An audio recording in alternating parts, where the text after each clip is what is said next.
Let's send it back to Canberra now. Joining us is the Shadow Foreign Minister Simon Birmingham. Simon, let's start locally though. Your thoughts on the government's go slow on seeking orders to lock up detainees? They've had a few months after all. It has had a few months. You know, the first obligation of a government is to keep its citizens safe and to keep the community safe. Now, what we had dragged out of the government yesterday were the details of just how many murderers, child sex offenders, other violent assaults and criminals had been released.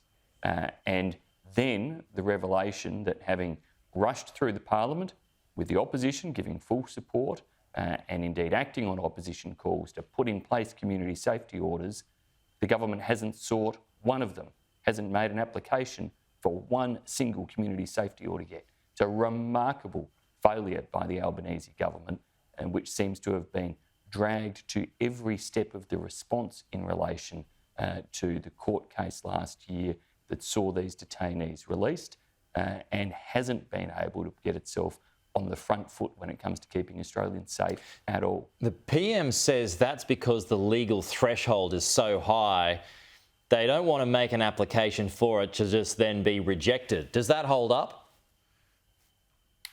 Well, the question here is why hadn't the government done the preparatory work in advance for these things?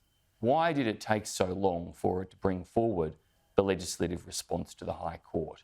The opposition was calling for it pretty much from the day of the High Court judgment, and the government, with its resources, should have had it ready to go. And then when it comes to the individual cases, why hadn't it done the preparatory work to be ready to file those cases, rather than saying it's going to take weeks, months or otherwise? We have seen some of these individuals re-offend since they were released.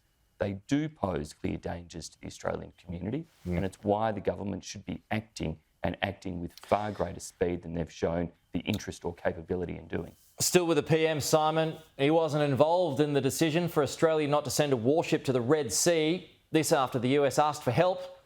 Does it matter that he wasn't involved if other departments were?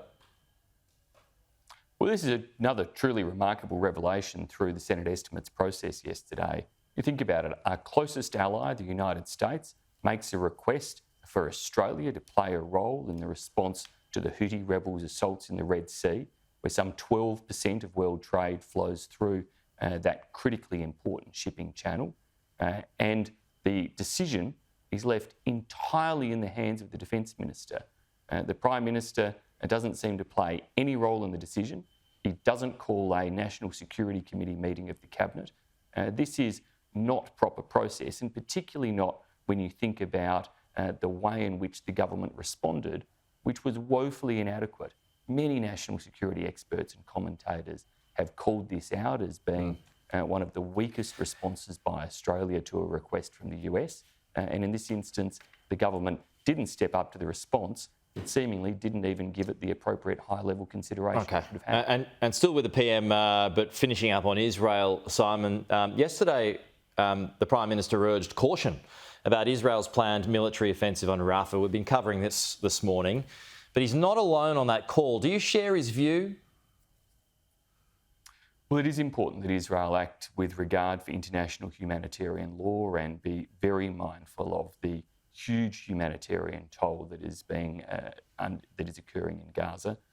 Obviously, there is massive displacement of individuals. Now, we still wish very clearly to support Israel, to see Hamas disabled, and believe that the best pathway to ceasefire would be for Hamas to release the remaining hostages and the rescue of 2 hostages in the last day or so. Do you support the invasion, though, on Rafah, if that's what it takes, a military operation? Well, it's not a matter of whether I can sit here and say I support this action or that action. Israel needs to act with regard to international humanitarian law. They need to act with appropriate caution in terms of how they handle displaced people and ensure humanitarian support is there for them. Ultimately, they need to ensure that they are conducting these operations in ways that effectively target Hamas and the disablement of Hamas's leadership and infrastructure. Simon Birmingham, good to have you with us. We'll chat to you soon.